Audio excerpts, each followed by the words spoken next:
बिस्मिल्लाहिर्रहमानिर्रहीम। आज हम एक नया सब्जेक्ट स्टार्ट करने वाले हैं सेमेस्टर 3 का, और इस सब्जेक्ट का नाम है पैथोफिजियोलॉजी। और बड़ा इंटरेस्टिंग और मोस्ट नॉलेजेबल टॉपिक है, मोस्ट नॉलेजेबल सब्जेक्ट है। ब्रीफली थोड़ा डिस्कस करेंगे। आज जो यूनिट हम इसका डिस्कस करेंगे ये है इंट्रोडक्शन ऑफ पैथोफिजियोलॉजी। देखो ये कुछ चीज़ें जो है ये आपको वैसे भी नॉर्मली पता है। अगर हम इसी स्लाइड में फर्स्ट स्लाइड में दो चीज़ों को अलग करें, पैथो को अलग करें, फिजियोलॉजी को अलग करें। फिजियोलॉजी का मतलब होता है कि बॉडी के जो नॉर्मल फंक्शन हो रहे होते हैं ना, जैसे कि किडनी का नॉर्मल फंक्शन क्या है, एक्सक्रीट आउट करना, वेस्ट को बाहर निकालना, यूरिन निकालना, तो ये उसका नॉर्मल फिजियोलॉजी फंक्शन कहलाया जाता है। मतलब बॉडी के अंदर जो ऑर्गन है उनका नॉर्मल फंक्शन परफॉर्म होना, that is called physiology. Patho कहते हैं, पैथो का मतलब है डिजीज़, या इसको बीमारी भी कह सकते हैं। इसको आप पैथो को आप ऐसे भी कह सकते हो कि भाई ये एक एबनॉर्मल डिजीज़ रिलेटेड कंडीशन है, ठीक है।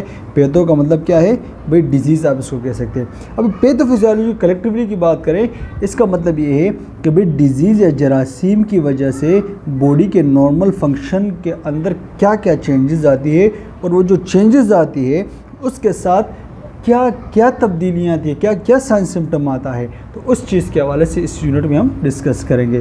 तो उम्मीद है कि ये फर्स्ट पॉइंट आपको क्लियर हो गया होगा। ये इस यूनिट के ऑब्जेक्टिव हैं, ठीक है जी। पहला ऑब्जेक्टिव है कि हम पैथोलॉजी के हवाले से डिस्कस करेंगे, पैथोफिजियोलॉजी के हवाले से डिस्कस करेंगे। फिर इसमें हम देखेंगे pathophysiology and other biomedical sciences, मतलब पैथोफिजियोलॉजी क्या है, इसके अलावा और चीज़ें बायोमेडिकल साइंसेस क्या है, बेसिक कॉन्सेप्ट डिजीज़ और इस डिज़ीज़ का और उसका डेवलपमेंट का जो बेसिक कॉन्सेप्ट है, भाई डिजीज़ कैसे होती है और फिर किस तरह डेवलप हो रही थी, उसके हवाले से भी डिस्कस करेंगे। और कुछ यहाँ पर इसमें भी डिस्कस करेंगे कि जो डिजीज़ के जो कंपोनेंट होते हैं उसके हवाले, जो मतलब briefly discuss each of the 5 component of the disease process. मतलब एक डिजीज़ जब जरासीम स्टार्ट होने से लेकर एंड सिम्टम तक और आउटकम तक ये किस तरह ये प्रोसेस होता है, इस तमाम प्रोसेस को हवाले से हम डिस्कस करेंगे, ठीक है। सारी चीज़ें हम डिस्कस करेंगे इसमें। पहला जो अल्फाज है कि भाई what is a pathophysiology. Pathophysiology मैंने आप लोगों को पहले ही स्लाइड में क्लियर कर दिया कि पैथोफिजियोलॉजी क्या है। अच्छा, यहाँ पर ये a subject to explore rule of origin and evolution of the disease process and the fundamental mechanism. 3 बात यहाँ पर कही है। एक सबसे पहले ओरिजिन, दूसरा है भाई डिजीज़ प्रोसेस को एवोल्यूट, तीसरा फंडामेंटल जो मैकेनिज्म है। सुनो, पैथोफिजियोलॉजी एक ऐसी चीज़ है, इसमें हम क्या करते हैं, जो भी मरीज़ है उसको हम देखते हैं अगर उसको कोई जरासीम है, कोई डिजीज़ है, तो वो डिज़ीज़ कैसे ओरिजिनेट हुई, किस तरह वो डिज़ीज़ पैदा हुई। अच्छा, वो डिज़ीज़ अगर उसको पैदा हुई तो वो डिज़ीज़ किस तरह लगी है, किस तरह वो प्रोसेस हुआ है, किस तरह वो पूरा प्रोसेस को देखेंगे। तीसरा, अगर एक डिज़ीज़ हो गई और एंड तक डिज़ीज़ काज भी हो गया, उस डिज़ीज़ की वजह से क्या क्या चेंजेस आई और क्या क्या सिम्टम क्रिएट हुए, दैट इज फंडामेंटल मैकेनिज्म। तो इसमें हम ओवरऑल की बात करते हैं। पैथोफिजियोलॉजी में हम ये देखते हैं कि भाई एक डिज़ीज़ जब एक इंसान को होती है तो वो किस तरह ओरिजिनेट होती है, फिर वो किस तरह प्रोसेस करके अपने आप तक सिम्टम तक लेके चली जाती है और फिर सिम्टम ज़ाहिर होते हैं। तो इन तमाम चीज़ों को हम पैथोफिजियोलॉजी में डिस्कस करेंगे, ये इसका डेफिनेशन है। अच्छा, डिफरेंस फ्रॉम द फिजियोलॉजी। देखो, फिजियोलॉजी एक अलग चीज़ है। फिजियोलॉजी को मैंने आपको पहले बताया कि फिजियोलॉजी का मतलब है एक नॉर्मल फंक्शन जो होते हैं ना, मतलब बॉडी के जो अभी हार्ट का काम क्या है, ब्लड को पंप करना, बाहर निकालना, किडनी का काम है एक्सक्रीट आउट करना, ठीक है। और इसका डाइजेस्टिव सिस्टम का काम क्या है, फूड डाइजेस्ट करना, न्यूट्रिएंट्स वहाँ से एब्जॉर्ब होना, तो ये नॉर्मल फंक्शन कहलाए जाते हैं। अभी यहाँ पर 3 चीज़ें, एक फिजियोपैथोलॉजी, एक होता है फिजियोलॉजी ऑफ डिजीज, और physiology of disorder and function, तीनों चीज़ें। अगर इन देखो सेम आल्सो नेम, इनको ये तमाम चीज़ें भी कहा जाए। देखो, अगर फॉर एग्जांपल नॉर्मल जो फिजियोलॉजिकल फंक्शन है उसके अंदर कोई भी चेंजेस आती है, क्या आती है, कोई भी चेंजेस आती है, तो उसको हम पैथोफिजियोलॉजी कहलाए जाते हैं। मिसाल के तौर पर जहन में रखना, ठीक है, एक छोटा सा जहन में रखना फर्स्ट पॉइंट का। एक शख्स है भाई, ये है भाई, इसके बॉडी के अंदर हुआ क्या है भाई, इस बंदे को एक बैक्टीरिया, एक बैक्टीरिया का नाम ले लो जो इकोलाई बैक्टीरिया है। कौन सी इकोलाई बैक्टीरिया? मान लें कि एक इकोलाई बैक्टीरिया है और वो इकोलाई बैक्टीरिया जो है वो आके उसने क्या कर दिया, इस पेशेंट के जो किडनी के जो फंक्शन है उसके ऊपर अटैक करना शुरू कर दिया। वो बैक्टीरिया वहाँ पर आया, सबसे पहले इसकी किडनी तक पहुँचा। मान लें कि ये बैक्टीरिया आया इसके किडनी तक पहुँचा, ठीक है, अभी तक कुछ भी नहीं है, और ये इकोलाई बैक्टीरिया किसी किडनी तक जैसे पहुँचा, इसने वहाँ पर डायरेक्ट तो अटैक नहीं कर सकता। इसने पहले इस बैक्टीरिया ने अपने आप को मल्टीप्लाई किया और अपने आप को स्ट्रॉन्ग बनाया, और स्ट्रॉन्ग बनाने के बाद फिर इसने क्या कि एकदम किडनी के जो टिश्यू है, सेल, उनके ऊपर अटैक करना शुरू कर दिया। जब किडनी के ऊपर अटैक करना शुरू कर दिया, इसको हम पैथोफिजियोलॉजी, मतलब उसने आया, उसने अटैक भी किया। फिर ये जो तरीक़ाकार है इसको फिजियोलॉजी ऑफ डिजीज़ भी कहा जाता है कि भाई ये जो जरासीम में किस तरह आया, किस तरह उसने वहाँ पर अपने आप को ठहराया, फिर वो मल्टीप्लाई हुआ, स्ट्रॉन्ग बना। देन फिर जब वो स्ट्रॉन्ग बना उसने क्या किया, अब स्ट्रॉन्ग बनाने के बाद इस किडनी के ऊपर अटैक किया, एकदम किडनी के फंक्शन एबनॉर्मल हुए, ग्लूमल फिल्ट्रेशन रेट कम हुआ, प्रॉपर किडनी काम नहीं कर रही, वेस्ट प्रोडक्ट बॉडी के अंदर स्टोर हो रहा है, बाहर नहीं निकल रहा है। तो उसके नतीजे में जब वेस्ट प्रोडक्ट स्टोर हो रहे हैं, किडनी से आउटपुट कम है, तो उसके नतीजे में कोई साइन सिम्टम तो जाहिर होंगे, भाई वाटर एक्सक्रीट आउट नहीं हो रहा, तो क्या होगा, पेट जो होगा वो डिस्टेंशन, एब्डोमिनल डिस्टेंशन होगा, एब्डोमिनल डिस्टेंशन होगा, भाई उसके साथ साथ क्या होगा, एब्डोमिनल डिस्टेंशन के साथ उसको पेन भी होगा, वेस्ट प्रोडक्ट भी बॉडी के अंदर एक्यूमुलेट होगी। तो ये फिजियोलॉजी ऑफ डिसऑर्डर फंक्शन, तो ये क्या करेंगे, उस बॉडी के जो फंक्शन है वो डिस्टर्ब कर देंगे। तो ये इसको मैंने एक और थोड़ा सा मज़ीद आप लोगों को थोड़ा सा क्लियर कर दिया।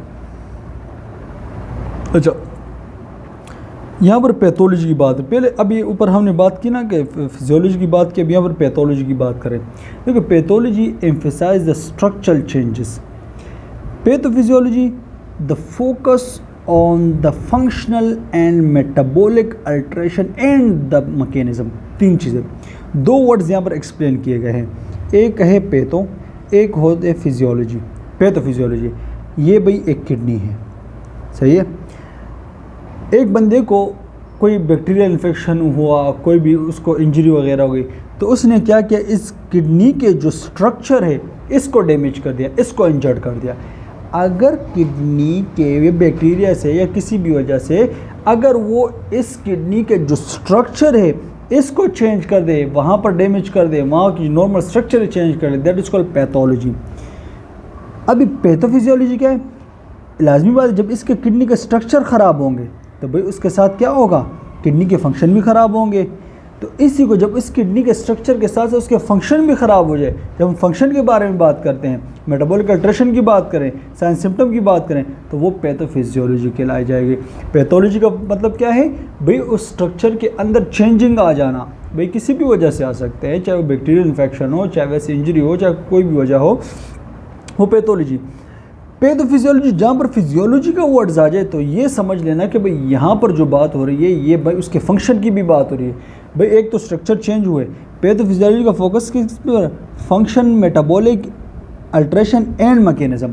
मतलब लाजमी बात है, पैथोफिजियोलॉजी देखती है कि भाई वो एक ऑर्गन के फंक्शन को भी देखती है कि भाई उसके फंक्शन किस तरह है, नॉर्मल है, एबनॉर्मल है, उसकी मेटाबॉलिक अल्ट्रेशन को भी देखती है, क्या वो वेस्ट प्रोडक्ट को बाहर निकाल रहा है या नहीं। उसके साथ साथ ये भी देखा जाता है कि भाई उसके सिम्टम क्या ज़ाहिर होते हैं, जब फंक्शन चेंज हुए, मेटाबॉलिक अल्ट्रेशन, तो उसके साथ मैकेनिज्म, मतलब उसके जो क्या क्या सिम्टम उसके अंदर ज़ाहिर हुए। तो पैथोफिजियोलॉजी का इन चीज़ों के ऊपर बड़ा फोकस होता है। तो ये चीज़ें आप लोग को क्लियर होनी चाहिए, ठीक है। अच्छा, मेथडोलॉजी यूज टू पैथोफिजियोलॉजी, देखो इन चीज़ों को ज़रा जहन में थोड़ा सा रखने की कोशिश करें। यहाँ पर लिखा है कि भाई हम किस तरह मेथड यूज़ करते हैं पैथोफिजियोलॉजी को जानने के लिए, क्या कहते हैं, तो traditionally limited in the systemic and organic level, now more method.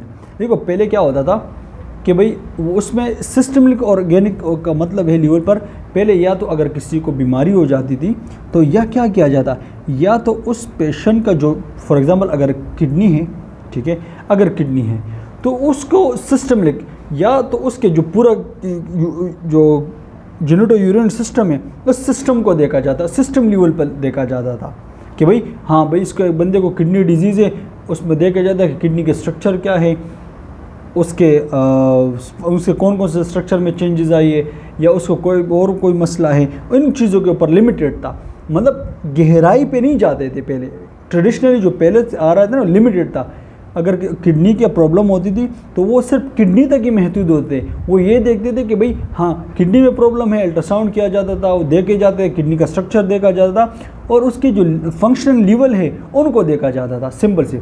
लेकिन अभी क्या है, now more method use. Now more method use क्या है, अभी क्या किया जाता है, अगर अभी किसी के किडनी के अंदर मसला होता है ना तो फिर क्या किया जाता है, फिर ये देखा जाता है उसके किडनी के स्ट्रक्चर और फंक्शन को तो ठीक है वो एक है उसके साथ है, लेकिन उसके साथ साथ मोर मेथड में उस किडनी को देखा जाता है कि भाई इसके स्ट्रक्चरल चेंजेस की वजह से, इसकी फंक्शनल चेंजेस की वजह से इस किडनी के अंदर जो सेल्स हैं उनके ऊपर क्या असर हुआ है।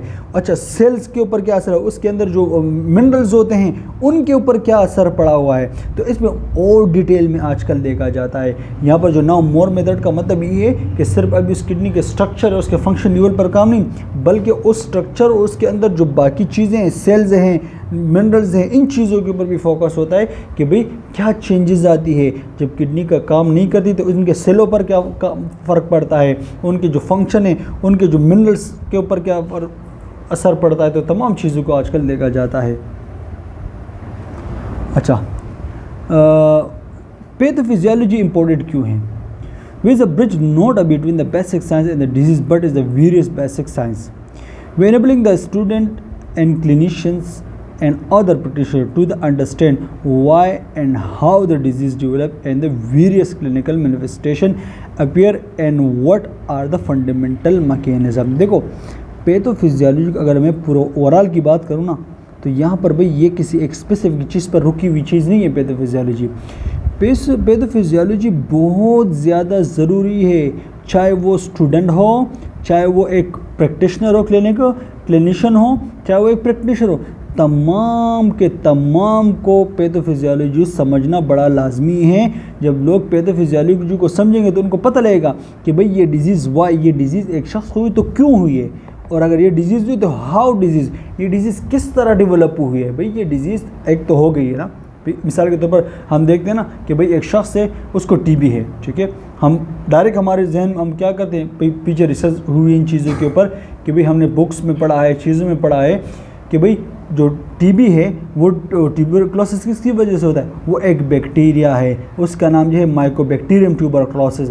उस माइकोबैक्टीरियम ट्यूबरक्लोसिस की वजह से क्या होता है भाई, ये ट्यूबरक्लोसिस टीबी काज होता है। तो हमारे पास वाई का आंसर क्लियर होगा, हमें पता लग गया कि भाई अगर ये ट्यूबरक्लोसिस है तो ये किस चीज़ की वजह से, वाई क्वेश्चन हमारा क्लियर। अभी हाउ, लेकिन एक तो हमें पता है कि ये इस बैक्टीरिया, इस टीबी जो है वो इस माइकोबैक्टीरियम ट्यूबरक्लोसिस की वजह से है, लेकिन अभी हम इसमें ये भी देखेंगे कि भाई ये डेवलप कैसे हुई है, ये आके कहाँ से आई है, किस तरह आई है, कौन से रूट से आई है, किस तरह इन हुई है, और ये बॉडी के अंदर किस तरह डेवलप हुए, कितने टाइम में डेवलप हुए।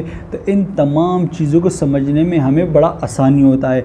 और जब हम पैथोफिजियोलॉजी को समझ लेते हैं तो हमें ये भी पता लग जाता है कि ये डिजीज़ किस जरासीम की वजह से होता है, ये किस तरह डेवलप होता है। अगर ये डेवलप हो जाए तो इसके साइंस सिम्टम क्या होते हैं, मैनिफेस्टेशन मतलब साइंस सिम्टम क्या क्या हो सकते हैं, ठीक है। तो पैथोफिजियोलॉजी को पढ़ना इसलिए बड़ा लाजमी है ताकि आपको डिजीज़ का ओवरऑल चीज़ समझ आ सके। अच्छा, पैथोफिजियोलॉजी इज अरेंज, देखो पैथोफिजियोलॉजी को 4 लेवल पर अरेंज किया गया है, ठीक है, 4 लेवल पर। सबसे पहले है इंट्रोडक्शन, दूसरा है फंडामेंटल्स पैथोलॉजिकल प्रोसेस, तीसरा है ऑर्गेनिक पैथोफिजियोलॉजी, चौथा है सेलुलर एंड मॉलिक्यूलर पैथोफिजियोलॉजी। इसको यहाँ पर इनको सिर्फ यहाँ पर इन लोगों ने नाम दिया, इसको थोड़ा समझने की कोशिश करेंगे क्योंकि ये बड़ा इंपॉर्टेंट चीज़ है। अच्छा, यहाँ पर अभी थोड़ा कॉन्सेप्चुअल समझने की ज़रूरत है। यहाँ पर जो वर्ड्स लिखा है कि पैथोफिजियोलॉजी इज़ अरेंज, मतलब इसका मतलब ये है कि भाई पैथोफिजियोलॉजी को हम किस तरह अरेंज करके स्टडी कर सकते हैं। हमें पैथोफिजियोलॉजी अगर हमने पढ़ना है, समझना है, तो उसको सारे के सारी चीज़ों को हम किस तरह अरेंज करके पढ़ा जा सकता है। तो 4 लेवल पर इसको अरेंज करके पढ़ा जा सकता है। सबसे पहले अगर हमें पैथोफिजियोलॉजी को समझना है तो सबसे पहले हमने इंट्रोडक्शन देखनी होगी।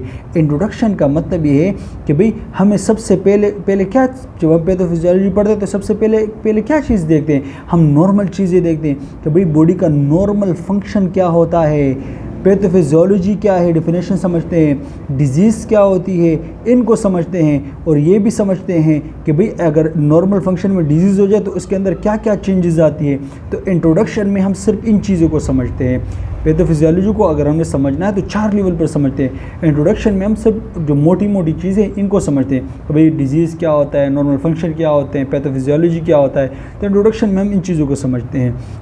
फिर आहिस्ता आहिस्ता क्या होता है, फिर अगर हम और ज़्यादा गहराई में समझें तो फिर सेकंड पॉइंट हम सेकंड लेवल पर जाते हैं, फंडामेंटल पैथोलॉजिकल प्रोसेस। देखो फंडामेंटल का मतलब ये है कि भाई इनको 3 वर्ड्स यहाँ पर लगे। फंडामेंटल का मतलब है बेसिक या बुनियादी, पैथोलॉजिकल का मतलब है डिजीज़ से रिलेटेड, पैथोलॉजिकल मतलब डिजीज़ से रिलेटेड, प्रोसेस का मतलब कहते हैं कि वो अमल या वो तरीक़ाकार।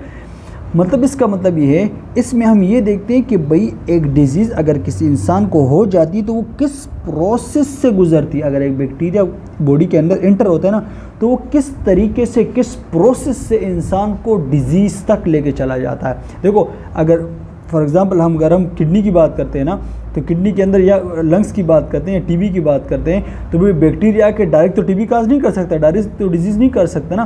पहले आएगा, फिर वो हमारे एयरवे के ज़रिए हमारे लंग्स में जाएगा, वहाँ पर वो प्रॉपर स्टे करेगा, फिर वो मल्टीप्लाई होगा, फिर इस तरह ये तरीका, फिर एंड पे जाके वो जब साइन सिम्टम काज शुरू कर दे हमें समझ आ जाती कि भाई ये डिजीज़ तक पहुँच गया।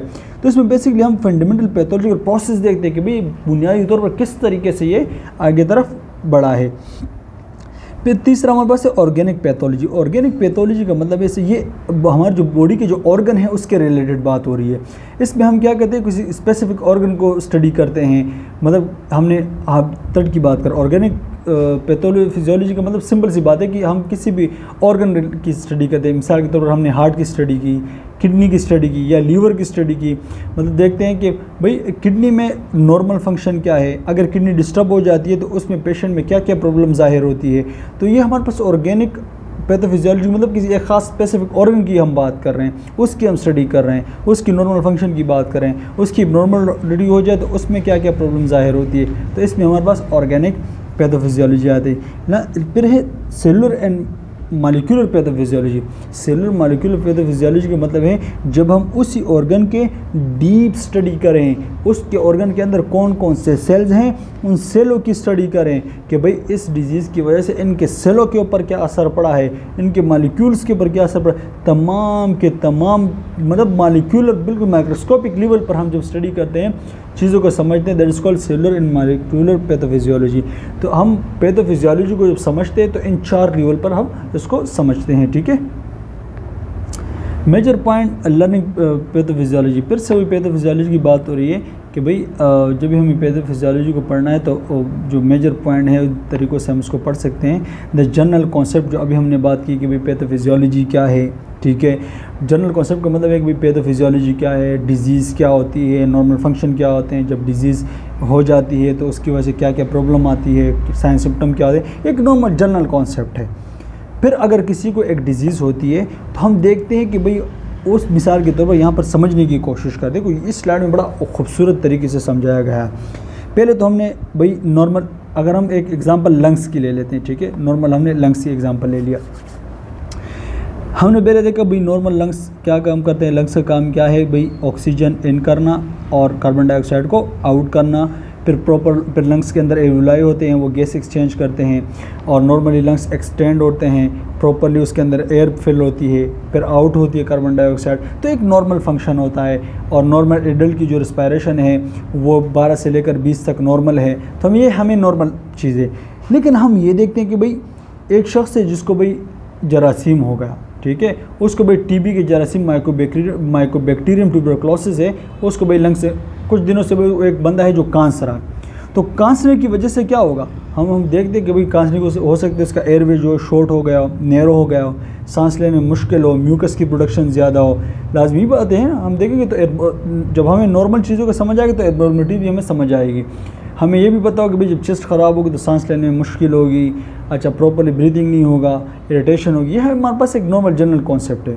अभी देखो सेकंड पॉइंट के एटियोलॉजी पैथोफिजियोलॉजी, अगर ये तकलीफ उसको बढ़ जाए, हम फिर देखेंगे भाई ये जो लंग्स इसके बड़े ज़्यादा ख़राब हो गए। अभी देखते हैं कि इतने ज़्यादा ख़राब होने के पीछे वजह क्या है, कास क्या है। कास का मतलब क्या है, एटियोलॉजी, एटियोलॉजी कहते हैं काज को, देखते हैं कि भाई ये लंग्स जो उसका ख़राब हो रहा है ये इसकी वजह क्या है, किस चीज़ की वजह से ख़राब हो रहा है। हमें पता लग गया कि भाई इसको एक बैक्टीरिया है जिसका नाम माइकोबैक्टीरियम ट्यूबरक्लोसिस है, और माइकोबैक्टीरियम ट्यूबरक्लोसिस की बैक्टीरिया की वजह से भाई इसको डायग्नोज हो गया कि भाई इसको क्या चीज़ है, टीबी है। सेकेंड पॉइंट एटियोलॉजी हमारा क्लियर हो गया। अभी थर्ड पॉइंट के बाद प्रोसेस। अभी हम ये देखें कि भाई ये जो तरीक़ाकार है ये किस तरीके से बढ़ा है, ये इसको स्टार्ट में क्या हुआ था कि ये इस लेवल तक इसको ट्यूबरक्लोसिस आया, ये इतने टाइम तक इसको जरासीम पहले शोट तोड़े थे, फिर इसने ज़्यादा हो गए, इस तरह ज़्यादा, और एंड में इसको डिजीज़ काज हो गए।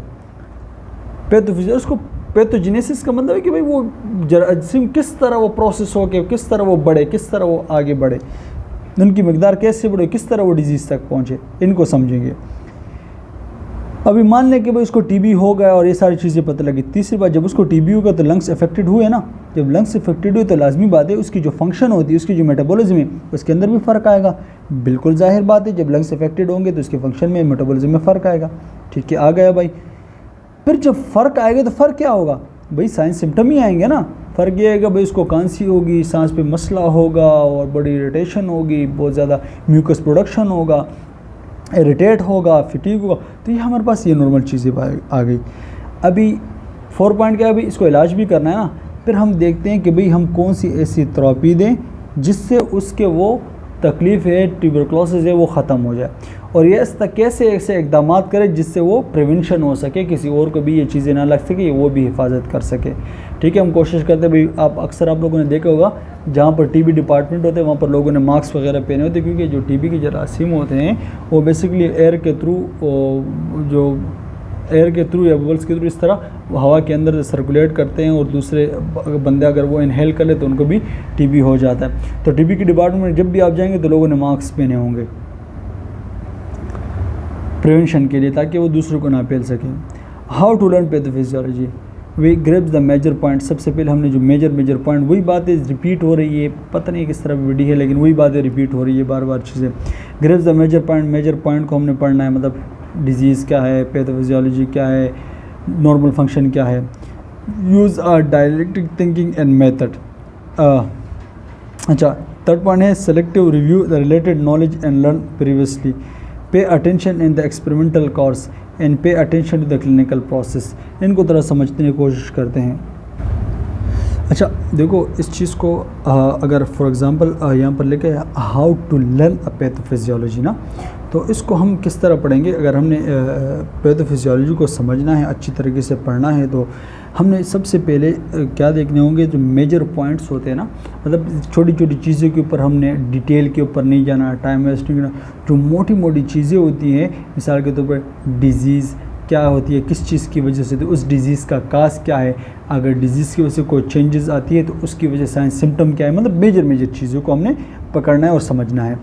दूसरा है use a dialectic thinking and method. देखो ये दो चीज़ें हैं, इसमें हमने क्या करना है, एक चीज़ को नहीं देखना, हमने काज को भी देखना है और इफेक्ट को भी देखना है। यूज़ अ डायलेक्टिक थिंकिंग मतलब अपने एक चीज़, मतलब अपनी सोच को हमने उसके प्रॉपर्ली फोकस करना है, और हमने एक चीज़ को नहीं देखना कि भाई अगर एक बंदा है और उसको क्या हुआ, मिसाल के तौर पर एक बंदा है जिसको टीबी हुआ है, अभी हम देख रहे हैं कि भाई टीबी की काज क्या है, भाई मुझे पता लग गया कि टीबी की काज है माइकोबैक्टीरियम ट्यूबरक्लोसिस, माइकोबैक्टीरियम, ये मुझे काज पता लग गया। तो ये सिर्फ तो मुझे काज पता लगा है ना, तो मुझे काज के साथ इफेक्ट को भी देखना है कि भाई दो चीज़ों को आपस में मुझे प्रॉपरली देखना है, दोनों को आपस में कनेक्ट करना है कि भाई इसको क्या है। अगर भाई उसको माइकोबैक्टीरियम है तो हम देखेंगे भाई वो उसको अगर फॉर एग्जाम्पल खांसी भी है, शॉर्टनेस ऑफ ब्रीथिंग भी है, उसको जो है वो बलगम वगैरह भी आ रहा है, उसको जो है भाई साथ में रोने में मतलब रात को जब वो सोता है तो उसमें स्लीप डिस्पनिया है। तो ये चीज़ें आपने देखनी हुई, फिर उन दोनों चीज़ों को आपस में रिलेट करना है। क्या ये जो सिम्टम इसके ज़ाहिर हो रहे हैं, क्या ये जो सिम्टम इसके ज़ाहिर हो, क्या ये इसके काज के साथ रिलेट कर रहे हैं या नहीं कर रहे हैं। तो इन चीज़ों को आपस में प्रॉपर्ली रिलेट भी करना है, काज और उसके जो इफ़ेक्ट है उनको आपस में रिलेट भी करना है, और भी आपको अच्छा समझ आएगा। फिर तीसरा है कि selective review selective review related knowledge learn previously. मिसाल के तौर पर अभी आपके पास एक पेशेंट आया है, ठीक है, और वो पेशेंट जो है किडनी डिसऑर्डर के साथ है। जब आप उस किडनी डिसऑर्डर को समझने की कोशिश करोगे ना, तो सबसे पहले अपने माइंड में रिकॉल करो जो आपने पहले सीखा है। मतलब आपको पहले क्या सीखा है, आपने यही सीखा है ना कि भाई किडनी के नॉर्मल फंक्शन कितने हैं, किस तरह काम होते हैं, फिल्ट्रेशन कौन करता है, किडनी का नॉर्मल फिल्ट्रेशन रेट क्या है।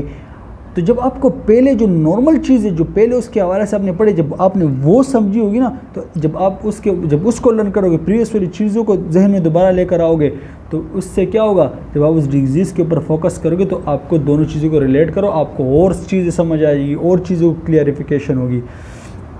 Pay attention on the experimental courses, मतलब सबसे पहले मतलब है कि भाई अगर एक पेशेंट के ऊपर कोई एक्सपेरिमेंट हो रहा है या कि एक पेशेंट जो है वो हॉस्पिटल के अंदर एडमिट है, तो आपने प्रॉपर तरीके से उसके ऊपर अटेंशन करनी है, फोकस करना है कि भाई इस पेशेंट को डायग्नोस कैसे किया जा रहा है, इस पेशेंट के सिम्टम क्या है, इस पेशेंट को क्या क्या मसला है। प्रॉपर चीज़ों को आपने उसको एक्सपेरिमेंट के ऊपर फोकस करना है। फिर पे अटेंशन क्लिनिकल प्रैक्टिस, मिसाल के तौर पर उस पेशेंट के ऊपर क्या क्लिनिकल प्रैक्टिस हो रही है, और आपने जो आपने पढ़ा है शायद वो वही क्लिनिकल प्रैक्टिस हो रही है, उसको आपस में रिलेट करो, तो चीज़ें आपको और भी ज़्यादा क्लियरिटी के साथ समझ आएगी। ठीक है, कंसेप्ट ऑफ डिजीज़ की बात करते हैं अभी। देखो सिंपल सी बात जहन में रखो कि भाई डिजीज़ क्या है। यहाँ पर सिर्फ डिजीज़ की बात हो रही है। देखो पहले हमें नॉर्मल फंक्शन पता होते हैं ना, हमारी बॉडी के नॉर्मल फंक्शन। अगर यहाँ पर जहन में रखो, ये कह रहे हैं कि disease is a refer as a aberrant a manifestation of the degraded homeostasis caused by the harmful agent. The development of the disease is a definitely a pathological process with a characteristic set of a sign symptom involved in the whole body or any of its parts. देखो बड़ा आसान चीज़ है। सबसे पहले homeostasis को समझो। आप लोगों ने एनाटॉमी फिजियोलॉजी में पढ़ा भी होगा, प्रॉपर पूरा टॉपिक है इसका। होम्योस्टेसिस कहते हैं कि होम कहते हैं इंटरनल, स्टेसिस कहते हैं रुका हुआ। देखो होम्योस्टेसिस का मतलब है कि भाई होम मतलब सेम और स्टेसिस मतलब रुका हुआ, बिल्कुल सेम। अगर आपके बॉडी का जो इंटरनल नॉर्मल मैकेनिज्म है वो अगर नॉर्मली है, बिल्कुल बरकरार है, बिल्कुल ठीक है। मिसाल के तौर पर किडनी का काम क्या है, भाई फिल्ट्रेशन करना, यूरिन बनाना, एक्सक्रीट आउट करना, किडनी नॉर्मल काम कर रही है। हार्ट का काम क्या है, हार्ट पंप करना। ब्रेन का काम क्या है, सिग्नल पहुंचाना। अच्छा, इस तरह हमारे डाइजेस्टिव सिस्टम का काम क्या है, फूड को डाइजेस्ट करना। अगर ये टोटल नॉर्मली, हमारे जो हाइपोथैलेमस का काम क्या है, टेम्परेचर को मेंटेन करना। मतलब हमारी बॉडी के जो तमाम के तमाम फंक्शन नॉर्मल चल रहे हो, तो इसको हम होम्योस्टेसिस कहते हैं। लेकिन अगर ये नॉर्मल फंक्शन किसी भी हार्मफुल एजेंट हो, चाहे वो हार्मफुल एजेंट बैक्टीरिया हो, वायरस हो, प्रोटोजो हो, फंगल हो, कोई भी, अगर ये हमारा नॉर्मल होम्योस्टेसिस फंक्शन, होम्योस्टेसिस जो है वो किसी भी हार्मफुल एजेंट की वजह से क्या हो, इसी की वजह से ख़राब हो, तो इससे क्या होगा, जब होम्योस्टेसिस ख़राब होगा तो मतलब फंक्शन एबनॉर्मल हो गया। जब वो चाहे वो पूरी बॉडी के सिस्टम के, किसी सिस्टम के फंक्शन एबनॉर्मल हो, चाहे किसी ऑर्गन के फंक्शन एबनॉर्मल हो, तो ये हमारे पास डिजीज़ कहलाया जाता है। सिंपल, आप लोगों ने एनाटॉमी फिजियोलॉजी में पढ़ा होगा, डिजीज़ का सिंपल डिफिनेशन है कि भाई नॉर्मल फंक्शन के अंदर चेंजेस आना भाई डिजीज़ कहलाया जाता है। तो मैंने आपको क्लियरली बताया, होम्योस्टेसिस के अंदर चेंजेस आना, तो उससे क्या होगा, जब होम्योस्टेसिस के अंदर चेंजेस आ गया, मतलब नॉर्मल किडनी के अंदर चेंजेस आ गए। किडनी का नॉर्मल होम्योस्टेसिस क्या है, चीज़ों को एक्सक्रीट आउट करना, बाहर निकालना, यूरिया बनाना, बाहर निकालना, चीज़ों को, वेस्ट प्रोडक्ट को बाहर निकालना। भाई किडनी के होम्योस्टेसिस के अंदर चेंजेस आए, किसकी वजह से आए, भाई हार्मफुल एजेंट की वजह से आए, चाहे वो बैक्टीरिया हो, तो इसका क्या होगा, इसी को डिजीज़ कहा जाता है। ठीक है, अच्छा, फिर यहाँ पर दूसरी बात कि भाई ये डिजीज़ होते हैं, डेवलप होते हैं, डेवलपमेंट ऑफ द डिजीज़, ये एक प्रॉपरली पैथोलॉजिकल प्रोसेस होता है, प्रॉपर तरीके से ये डेवलप होता है, इसका प्रॉपर स्टेप्स होते हैं, उसके तरीके से ये डेवलप होता है। और उसके बाद जब ये डेवलप हो जाता है, डिजीज़ का हो जाता है, तो उसके पीछे कुछ अपने साइन सिम्टम होते हैं, चाहे वो साइन सिम्टम किसी एक पूरे बॉडी के अंदर हो, चाहे वो किसी एक पार्ट के अंदर हो, तो ये तमाम चीज़ें डिजीज़ कहलाई जाती है। अगर आप ओवरऑल सिंपल भी डेफिनेशन डिजीज़, ये तो मैंने कॉन्सेप्चुअली समझाया है। अगर डिटेल में सिंपल से वर्ड है कि नॉर्मल बॉडी के जो फंक्शन है उसके अंदर चेंजेस आना, दैट इज़ कॉल्ड डिजीज़ कहलाया जाता है। ठीक है, अच्छा, अब यहाँ पर देखो दो डेफिनेशन दिए। पहला डेफिनेशन है कि भाई हेल्थ क्या है। हम कहते हैं हेल्थी, हेल्थ क्या है?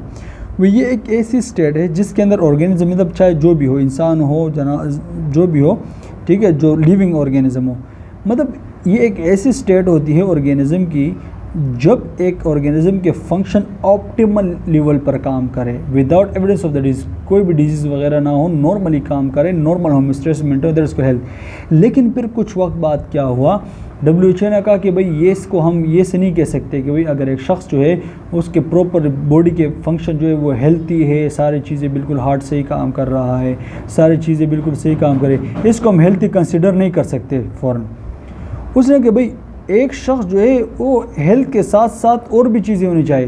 भाई एक शख्स जो है वो चाहे वो एक तो भाई फंक्शनली उसके बिल्कुल डिजीज़ फ्री होने चाहिए, ऑप्टिमल लेवल पर उसके बॉडी फंक्शन होने चाहिए, उसके साथ साथ वो बंदा physically, socially, mentally, spiritually, intellectually तमाम तरीक़ों से वेलबींग होना चाहिए कि भाई हम हेल्थी पर्सन उसी को कहेंगे कि भाई वो शख्स जो है उसके ऊपर सोशली दबाव नहीं हो, कोई इंटेलेक्चुअली या कोई स्पिरिचुअली मज़हब की तरफ से या कोई भी इस तरह हर तरीके से वो फ्री हो, मतलब उसको डिजीज़ भी ना हो और उसकी एनवायरनमेंट चाहे वो सोशली, मतलब हर तरीके से वो बिल्कुल फ्री होना चाहिए, मतलब उसको कोई किस्म की वो ना हो, उसको हम हेल्थ कहेंगे। सिर्फ हेल्थ हम इसको ये नहीं कह सकते कि भाई एक बंदे के जो है वो बॉडी के फंक्शन ऑप्टिमल लेवल पर काम कर रहा है और डिजीज़ उसको नहीं है, वो हेल्थी नहीं। भाई वो उसके ये तो होने चाहिए, मस्ट है, लेकिन इसके साथ उसको physiological, psychological, socially, mentally, spiritually, intellectually तमाम तरीक़ों से वो फ्री होना चाहिए।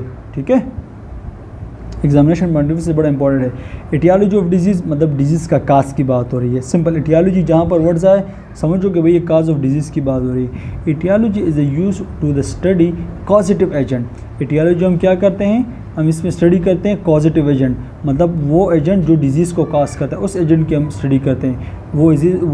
वो डिजीज़ किस वजह से भी होता है, वो भाई माइक्रो ऑर्गेनिज्म की वजह से भी डिजीज़ हो सकती है, एनवायरमेंटल की वजह से, सोशल फैक्टर भी हो सकते हैं, ठीक है, पर्सनल हैबिट्स भी हो सकते हैं, कंट्रीब्यूटिंग फैक्टर भी हो सकते हैं, काज the disease. Answer the question why the disease happen, मतलब सिंपल सी बात है कि वो डिजीज़ क्यों होता है। मिसाल के तौर पर देखो एनवायरमेंटल की बात करते हैं ना, एक तो माइक्रो ऑर्गेनिज्म, लाजमी बात नहीं, अगर लाजमी है तो कि माइक्रो ऑर्गेनिज्म आपकी बॉडी के अंदर एंटर होगा और आप बीमार होंगे। एनवायरमेंटल की बात करते हैं, सिंपल सी बात, भाई गर्मी है, बहुत ज़्यादा गर्मी है, भाई 52 सेंटीग्रेड है भाई, ठीक है, 52 सेंटीग्रेड है सेल्सियस, भाई 50 या 52 सेंटीग्रेड सेल्सियस है। भाई एक जवान बंदा है थोड़ा वो बर्दाश्त कर लेगा, लेकिन भाई जो ओल्ड है, जो बच्चे हैं, उनके ऊपर क्या करेगा, एनवायरमेंटल इफेक्ट होगा, भाई उसके एकदम डिहाइड्रेट हो जाएंगे, वो भाई उसको भाई वो और भी मसले हो सकते हैं, बीमार हो सकता है एकदम। तो ये एनवायरमेंटल फैक्टर हो सकते हैं। सोशल फैक्टर की बात करें, बाज़ औक़ात लड़ाइयाँ हो जाती है, या मतलब वैसे भी लोग घरों में, या वैसे भी जो ख़ानदान में दुश्मनी होती है, या वैसे भी कोई सोशल फैक्टर और हो जो इंसान को डिप्रेशन की तरफ लेकर चले जाता है। तो डिप्रेशन भी लाजमी, तो डिप्रेशन एक जरासीम उसकी बॉडी में गया, उसने उसको बीमार किया, नहीं, सोशल फैक्टर हो सकते हैं भाई, बहुत सारे हो सकते हैं। पर्सनल हैबिट्स भी हो सकते हैं। मिसाल के तौर पर पर्सनल हैबिट्स क्या है, भाई एक बंदा है, खाता है, पीता है और सोता है, उसका और काम ही नहीं करा, उसके पर्सनल भाई शराब पीता है, ये चीज़ें करता है, और भाई ख़राब चीज़ें खाता है, तो वही उसके पर्सनल हैबिट है, भाई वो काम वाम नहीं करता, उससे क्या हो, डायबिटीज़ भी हो सकती है। तो भाई वो बहुत सारी चीज़ें होती है, कॉजेटिव एजेंट बहुत सारे हो सकते हैं। ठीक है, हम हर तरीके से इन चीज़ों को देखेंगे। अच्छा, एटियोलॉजिकल फैक्टर की बात करें, बायोलॉजिकल एजेंट, मतलब जिस बायोलॉजिकल एजेंट के अंदर ये भी इसकी वजह से भी लोग बीमार, अभी ये एजेंट की बात हो रही है कि लोग बीमार कैसे होते हैं, कौन कौन से एजेंट, जो भी हमने बात की ना बायोलॉजिकल एजेंट। भाई बायोलॉजिकल एजेंट किस चीज़ में आते हैं, एनवायरमेंटल के अंदर आते हैं ना, कि भाई ये भी एनवायरनमेंट के अंदर, क्योंकि एनवायरनमेंट में मौजूद है, ऑर्गेनिज्म है ना, ऑर्गेनिज्म जैसे मतलब बैक्टीरिया हो गया, वायरस हो गया, फंजाई हो गया, प्रोटोजोआ हो गया, तो ये भी भाई बायोलॉजिकल एजेंट है ना, ये भी लोग को बीमार कर सकते हैं। केमिकल एजेंट की बात करें, भाई कोई केमिकल्स वगैरह होते हैं, जैसे कि तेज़ाब वगैरह या और चीज़ों से लोग इंजर्ड हो जाए, तो केमिकल एजेंट की वजह से लोग बीमार हो जाते हैं। फिज़िकल एजेंट की वजह से लोग बीमार होते हैं। फिज़िकल एजेंट मतलब कोई चीज़ उसके ऊपर गिर गई, या उसके ऊपर कोई तेज़ चीज़ उसके ऊपर बंदे के ऊपर लग गई, कट लग गया, कुछ भी हुआ, फिज़िकल एजेंट, कोई दीवार गिर गई या कोई और चीज़ इंसान के ऊपर लगी, तो उसकी वजह से भी उसको बीमार हो सकता है, हड्डी टूट सकती है, वो भी डिजीज़ की तरफ चला जा सकता है। न्यूट्रिशनल इम्बैलेंसेस की बात करें, देखो दो चीज़ें होती हैं न्यूट्रिशनल इम्बैलेंसेस में। एक बंदा है जो बहुत ज़्यादा खाता है, पीता है और सोता रहता है, 1, ठीक है, खाता है, पीता है, सोता रहता है, उसका और कोई काम नहीं, तो पेशेंट ओबेसिटी की तरफ जाएगा। फिर ओबेसिटी की वजह से उसको डायबिटीज़ भी काज हो जाएगी। तो भाई वो डायबिटीज़ के काज फैक्टर की देखे भाई उसको जो डायबिटीज़ हो इसकी वजह से नहीं है भाई, ये इसके पर्सनल हैबिट्स की वजह से हुई। ठीक है, न्यूट्रिशनल एबिलिटीज। या कुछ लोग हैं भाई वो खाना वाना नहीं करते हैं, खाना वाना नहीं प्रॉपर्ली नहीं खाते हैं, तो उसकी वजह से क्या होते हैं, बड़े कमज़ोर हो जाते हैं। तो भाई उसको वीकनेस हो जाती है, कमज़ोर हो जाते हैं, उनकी वजह से प्रॉपर ऑर्गन काम नहीं करते, तो भाई उनकी भी ये न्यूट्रिशनल इम्बैलेंसेस। तो मुख्तलिफ फैक्टर होते हैं चीज़ों को बीमार करने के लिए। ठीक है, aetiological factor, intrinsic factor, extrinsic. देखो इंट्रिंसिक फैक्टर, अभी ये वो फैक्टर है जो इंसान के इंटरनली मौजूद होते हैं। जो क्या होते हैं, इंसान के बॉडी के इंटरनली वो फैक्टर जो इंसान को अंदर ही मौजूद होते हैं, अंदरूनी तौर पर इंसान को बीमार कर दे, खुद से बाहर से कोई किसी का ना एनवायरमेंटल फैक्टर कुछ भी नहीं, इंटरनल इंसान की बॉडी के अंदर से कुछ चीज़ ऐसी होती है जो इंसान को बीमारी की तरफ लेकर चली जाती है। मिसाल के तौर पर जेनेटिक फैक्टर। अभी एक शख्स है भाई, उनके फैमिली हिस्ट्री में चल रहा है कि भाई उनके फैमिली हिस्ट्री में चल रहा है कि भाई उनके दादा जो है वो भी डायबिटीज़ के थे, उसके नाना भी डायबिटीज़ के थे, उनकी बड़े भाई भी डायबिटीज़ की, अम्मा भी डायबिटीज़ की, तो वो डायबिटीज़ उनके जीन में मौजूद है। तो भाई हो सकता है कि इसका बेटा जो है वो बड़ा हो कि उनको भी डायबिटीज़ का हो, तो ये उनके इंटरनली आ रहे हैं। ये क्या है, उनके कोई बाहर से चीज़ें नहीं है। That is called genetic factor. Congenital factor मतलब एट बर्थ के टाइम में कोई भी, फॉर एग्जांपल एक वो होता है ना, अक्सर आप लोगों ने देखा कॉन्जेनिटल फैक्टर उसे कहते हैं ना। मिसाल के तौर पर जब बच्चा जो है वो जब पैदा होते तो किसी डिफॉर्मिटीज़ के साथ पैदा हो जाए। फॉर एग्जांपल एक फोलिक एसिड के नाम से एक टेबलेट होती है ना, फोलिक एसिड, वो अगर किसी फीमेल को प्रेगनेंसी के टाइम ना दिया जाए, उसका अपना ड्यूरेशन होता है, तो उसके वजह से एक डिजीज़ का होती है जिसको स्पाइनल बाइफिडा, मेरे ख्याल पर आई थिंक ये कहा जाता है, स्पाइनल बाइफिडा कहा जाता है। तो उसकी वजह से अगर बच्चा पैदा होता है तो स्पाइनल बाइफिडा की तरफ की वजह, उसके साथ स्पाइनल बाइफिडा होता है, मतलब उसका जो बैक साइड पे अगर ये कमर है तो कमर को देखो तो उसके पीछे इस तरह गोल सा दाना नज़र आता है, बड़ा सा, तो उसको स्पाइनल बाइफिडा आई थिंक कहा जाता है। ये ठीक है, उसको स्पाइनल बाइफिडा भी कहा जाता है। आप उसको सर्च भी कर सकते हैं, आप लोगों को अंदाज़ा हो जाएगा। ठीक है, तो कुछ चीज़ें जो वो कॉन्जेनिटली होती है, ये भी इंट्रिंसिक फैक्टर होता है। कुछ इम्यूनोलॉजिकल फैक्टर होते हैं। इम्यूनोलॉजिकल फैक्टर ऐसे होते हैं, हमारी बॉडी की जो अपनी डिफेंस है, अपनी जो डिफेंस मैकेनिज्म है, वो उठकर हमारी बॉडी ऑर्गन्स को नुकसान पहुँचाना शुरू कर दे गलती की वजह से, बाय मिस्टेक की वजह से। तो वो उसकी वजह से भी हमारे ये भी इंट्रिंसिक फैक्टर होते हैं। जैसे रेमोटाइड आर्थराइटिस होते हैं ना, जोड़ों की बीमारियाँ होती है, वो भी एक इम्यूनोलॉजिकल डिसऑर्डर है। ठीक है, तो ये इन चीज़ों को ये इंट्रिंसिक फैक्टर होते हैं। कुछ साइकोलॉजिकल फैक्टर होते हैं, जहनी तौर पर इंसान बीमार हो जाता है, तो कुछ चीज़ें जो होती है वो इंट्रिंसिक फैक्टर। तो ये तमाम के तमाम चीज़ें जो होती है इंट्रिंसिक फैक्टर, जो इंसान के ख़ुद के अंदर से उसको बीमार करती है। Pre disposing factor. Pre disposing factor का मतलब है कि भाई एक बंदे को रिस्क है बीमार होने का। क्या है, रिस्क है बीमार। Physiological diathesis, generic constitution and psychological characteristics. मैं इसको थोड़ा सा आपको थोड़ा और समझाने की कोशिश करता हूँ ताकि आप लोगों को चीज़ें और भी क्लियर हो जाए। देखो, ये जो प्री डिस्पोजिंग फैक्टर, ये ऐसे फैक्टर होते हैं ना, ये ख़ुद डिज़ीज़ नहीं काज करते हैं, इनके अंदर इतनी एबिलिटी नहीं होती है कि ये डिज़ीज़ काज सके, लेकिन ये डिज़ीज़ काज करने की जो एबिलिटी है उसको ज़्यादा रिस्क पर लेकर आ जाती है। ये ऐसे फैक्टर होते हैं, ये प्रीडिस्पोजिंग फैक्टर जो होते हैं ऐसे फैक्टर होते हैं जो इंसान को डिज़ीज़ के लिए ज़्यादा ससेप्टेबल बना देता है, उसको डिज़ीज़ होने के ख़तरे और ज़्यादा बढ़ जाते हैं। मिसाल के तौर पर फिजियोलॉजिकल डायथियोसिस की बात करते हैं। देखो, फिजियोलॉजिकल आपको तो पता है नॉर्मल बॉडी फंक्शन की बात हो रही है, और ये डायथियोसिस का मतलब है किसी डिज़ीज़ की तरफ नेचुरली आपका उसकी तरफ मूव होना। एग्जांपल के तौर पर मैं आपको बताता हूँ, कुछ लोग ऐसे होते हैं ना कि वो कहते हैं कि भाई मुझे इस चीज़ से बड़ी एलर्जी होती है। क्या होती है, या जैसे मुझे डस्ट लगता है तो मुझे एकदम सांस बनना शुरू हो जाता है। तो उसका जो नॉर्मल बॉडी का जो लंग्स का फंक्शन है ना, वो कुदरती तौर पर डस्ट के लिए ज़्यादा ससेप्टेबल होता है। हालांकि वो डस्ट उसको बीमार नहीं कर रहा, लेकिन उसकी जो मसला है कि वो फैक्टर ऐसा है, को लंग्स उसके जो फिजियोलॉजिकल डायथियोसिस मतलब उसकी जो कुदरती तौर पर उसकी जो बॉडी है वो उस चीज़ के लिए ज़्यादा ससेप्टेबल है। तो ये एक नॉर्मल चीज़ है कि भाई कि एक दो बंदे हैं, मान लें कि भाई ये दो बंदे, ठीक है, ये दो बंदे हैं, ठीक है, और ये जो ए वाला बंदा है ये एक नॉर्मल, ये जो बी वाला बंदा है ये एक नॉर्मल है, और ये ए वाला ये थोड़ा नॉर्मल है। इसकी बॉडी ज़्यादा ससेप्टेबल होती है, चाहे भाई वो वीकनेस हो, चाहे इसकी इम्यूनिटी इस तरह डेवलप हो, कुदरती तौर की बात कर रहा हूँ। तो ये जो कहते हैं कि भाई मैं थोड़ा सा या कुछ भी फ़िश वगैरह खा लूँ या कोई ऐसा गोश्त खा लूँ या ऐसी चीज़ का, तो एकदम मेरी बॉडी पर ख़ारिश होना शुरू हो जाती है। इसका मतलब भाई वो जो क्या कहते हैं गोश्त है, इससे इसको डिजीज़ नहीं हो रहा, बल्कि इसकी बॉडी जो है कुदरती तौर पर उसकी चीज़ के लिए ज़्यादा ससेप्टेबल है बीमार होने के लिए। दूसरा वाला बिल्कुल सही, ये भी खाता है ये भी खाता है, लेकिन इसको भाई एलर्जी हो जाती है। वो ये है कि इसकी बॉडी जो कुदरती तौर पर ज़्यादा उस चीज़ के लिए ससेप्टेबल है। तो प्री डिस्पोजिंग फैक्टर ये से होते हैं कि वो ये खुद डिजीज़ तो नहीं काज कर सकते, लेकिन उसके रिस्क को बढ़ा देते हैं। ठीक है, जेनेटिक कॉन्स्टिट्यूशन, देखो सिंपल सी बात है, इसमें तो जेनेटिक के हवाले से बात जहन में रखना। भाई एक फैमिली है, उसके दादा और मतलब दादा से और नाना से इस तरह एक सिलसिला आ रहा है कि भाई सारे हाइपरटेंशन के शिकार है। उसका दादा भी हाइपरटेंशन का शिकार, फादर भी हाइपरटेंशन का शिकार, मदर भी हाइपरटेंशन का शिकार, उसका बेटा भी हाइपरटेंशन का शिकार। भाई उसका एक और भाई है, ठीक है, मान लें कि उसका एक और भाई है, भाई वो हाइपरटेंशन का शिकार तो नहीं है, लेकिन उनके जीन में ये चीज़ है कि भाई ये जब बड़ा होगा तो ये भी हाइपरटेंशन का शिकार होगा।